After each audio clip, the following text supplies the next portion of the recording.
Welcome to my YouTube channel Neetu Yadav commerce classes. आज मैं आपको टोटल कॉस्ट कैलकुलेट करना और ओवरहेड्स के बारे में बहुत अच्छे से पूरी जानकारी दूंगी। चलिए स्टार्ट करते हैं। लागत किसे कहते हैं, क्लियर है? टोटल कॉस्ट को जब हम कैलकुलेट करेंगे इसके साथ ही मैं आपको ओवरहेड्स की भी डिटेल में जानकारी पूरी दे दूंगी।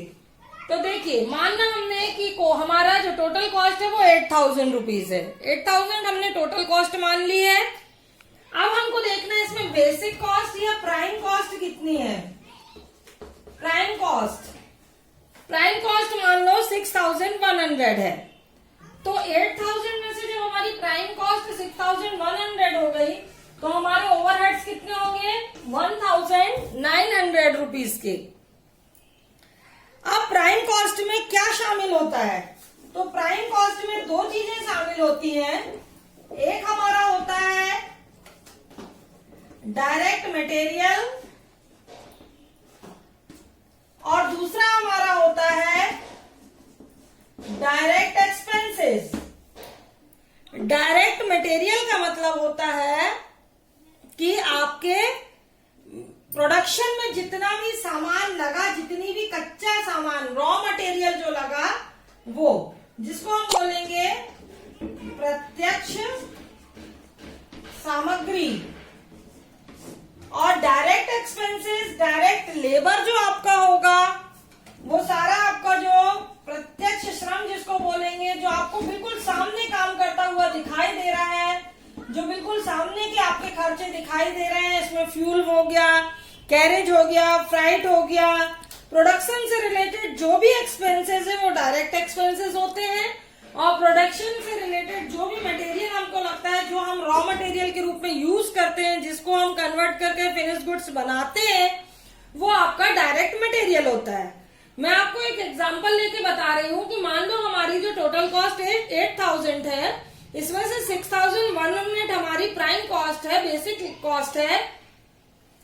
बेसिक कॉस्ट को जब हमने दो पार्ट में डिवाइड किया तो एक हो गया हमारा डायरेक्ट मटेरियल और एक हो गया डायरेक्ट एक्सपेंसेस।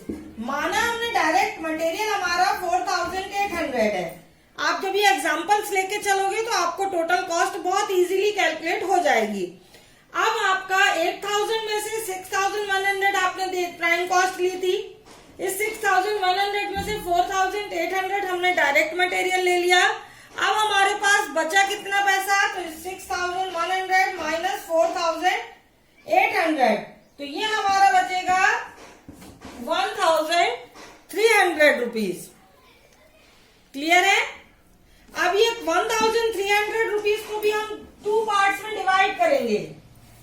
एक हमारा होता है प्रत्यक्ष व्यय और एक हमारा होता है डायरेक्ट लेबर। लेबर बहुत इंपॉर्टेंट पार्ट है बेटा हमारे प्रोडक्शन का।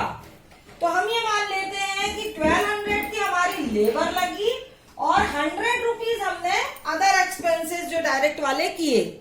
इट मीन्स हमने जो अपने एम्प्लॉयज को वेजेस प्रोवाइड की वो 1200 रुपीज, और जो फ्यूल वगैरह हमको लगा, इलेक्ट्रिसिटी चार्जेस, कैरेज वगैरह जो हमको लगा, वो हमारा हो गया 100 रुपीज। अब बहुत अच्छे से यहाँ ध्यान से देखना, we are calculating here total cost. हमने माना कि 8000 की है। टोटल कॉस्ट दो पार्ट में डिवाइड होती है। एक हमारा होता है मूल कॉस्ट या प्राइम कॉस्ट, जो बिल्कुल डायरेक्टली हमको दिखाई देती है कि लगी है। 8000 में से मान लिया हमने 6100 हमारी बेसिक कॉस्ट है। ये बेसिक कॉस्ट को हमने तीन पार्ट्स में डिवाइड कर लिया। तीन पार्ट्स हमारे हो गए direct material, direct expenses and direct labour. Direct material वो मटेरियल होता है जो आप रॉ मटेरियल के रूप में यूज करते हो। डायरेक्ट एक्सपेंसेस वे एक्सपेंसेस होते हैं जो हमारे वर्कशॉप में किए जाते हैं, कारखाने में किए जाते हैं। जैसे फ्यूल हो गया हमारा, कैरेज हो गया, फ्राइट हो गया, ये बिल्कुल डायरेक्ट लगने वाला है कि हमने लगाया और मटेरियल पे यूज होता है। और थर्ड है हमारा डायरेक्ट लेबर जो प्रोडक्शन का काम कर रही है। तो इस तरह से जो 6100 की कॉस्ट थी ये तीन पार्ट्स में डिवाइड हो गई। अब हम बात करें हमारे ओवरहेड्स क्या हैं, तो आपके जो ओवरहेड्स हैं इसको भी हम अलग अलग पार्ट्स में डिवाइड कर सकते हैं। तो ओवरहेड्स जो होते हैं बेटा, सबसे पहले हम इनको तीन पार्ट्स में डिवाइड करें। ओवरहेड्स को जब आप 3 पार्ट्स में डिवाइड करोगे तो यहाँ डायरेक्ट डायरेक्ट डायरेक्ट लिखा था, यहाँ पर हम लिख लेंगे इनडायरेक्ट। Indirect material. अब ये क्या होता है मैं अब भी आपको बता रही, इनडायरेक्ट लेबर और इनडायरेक्ट एक्सपेंसेस। अब अच्छे से देखिए कि ये इनडायरेक्ट क्या होता है। इनडायरेक्ट मटेरियल, जैसे आपका शर्ट बनाई आपने, उसमें जो कपड़ा लगाया वो डायरेक्ट मटेरियल है, बटन लगाई वो डायरेक्ट मटेरियल है जो कि दिखाई दे रहा है, पर उसको और बनाने के लिए आप पन्नी में कपड़ा लेके आए, कपड़े के थान लकड़ी में थान को पूरा लपेटा हुआ रहता है आपने, तो वो सारी चीजें हमारे प्रोडक्शन में काउंटेबल नहीं है, पर वो हमारे मटेरियल है। इट मीन्स ये इनडायरेक्ट मटेरियल हो गया।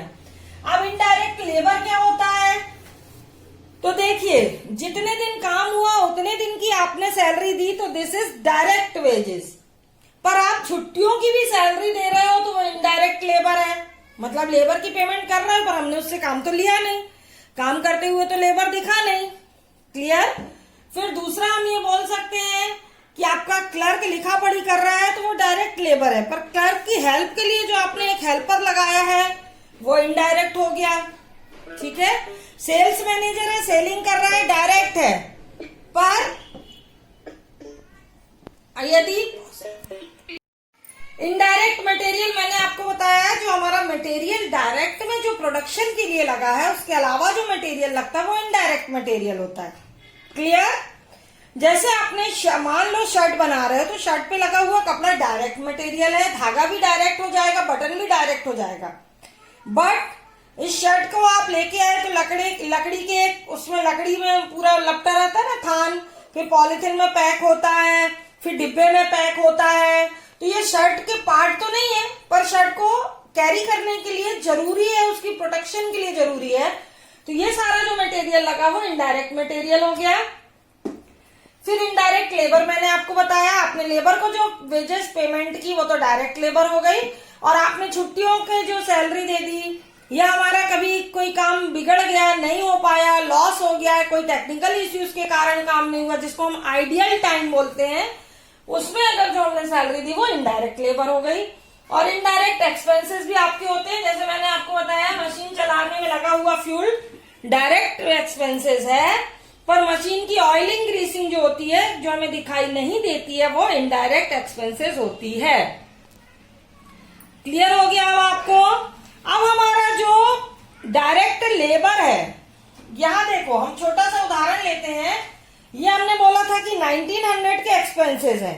अब 1900 के एक्सपेंसेस को यहां हम डिवाइड कर लेते हैं। मान लिया हमने इनडायरेक्ट मटेरियल 200 का लगा हमारा, इनडायरेक्ट लेबर हमारा 800 का लगा, और इनडायरेक्ट एक्सपेंसेस हमारे 900 के लगे। तो 200 plus 800 plus 900 is equal to 1900। Clear है। 1900 हो गया आपका। अब हम देखेंगे कि ये जो आपने इनडायरेक्ट मटेरियल 200 का बोला वो तो 200 ठीक है भाई, इतना ही लगेगा, पैकिंग वैकिंग का सामान है, कैरी करने का सामान है। अब ये जो इनडायरेक्ट एक्सपेंसेस जो होते हैं ये आपके ज्यादा दिख रहे हैं, और दूसरा आपका इनडायरेक्ट लेबर ज्यादा दिख रहा है। तो हम ओवरहेड्स की बात कर रहे हैं, ओवरहेड्स यही कहलाते हैं। तो इनडायरेक्ट लेबर क्या होता है, ये 800 रुपीज किस पार्ट में जाएंगे एक बार उसको समझ लीजिए। जो इनडायरेक्ट लेबर होते हैं वो कारखाना एक्सपेंसेस होते हैं आपके, ठीक है, वर्कशॉप या फैक्ट्री एक्सपेंसेस भी बोल सकते हो। फैक्ट्री एक्सपेंसेस हमने मान लिए कि 800 में से 500 हमारे फैक्ट्री एक्सपेंसेस हो गए, फिर 300 हमारे जो हो गए वो ऑफिस के हो गए, ऑफिस एंड एडमिनिस्ट्रेटिव हो गए हमारे। जो चौकीदार खड़ा रहता है वो कौन सा प्रोडक्शन करता है, पर हमको उसको पैसा तो देना पड़ता है, तो उससे रिलेटेड जो एक्सपेंसेस हुए मान लो 300 के हमारे ऑफिस और एडमिनिस्ट्रेटिव एक्सपेंसेस हो गए। जस्ट इसके बाद हम बोलेंगे सेलिंग और distribution, selling and distribution expenses. तो हमने इसको कितना माना था 800, तो 5 और 3 500, 300 और ये हमारे 100, ये आपके आते हैं इनडायरेक्ट एक्सपेंसेस। ये हमारे होते हैं इनडायरेक्ट एक्सपेंसेस।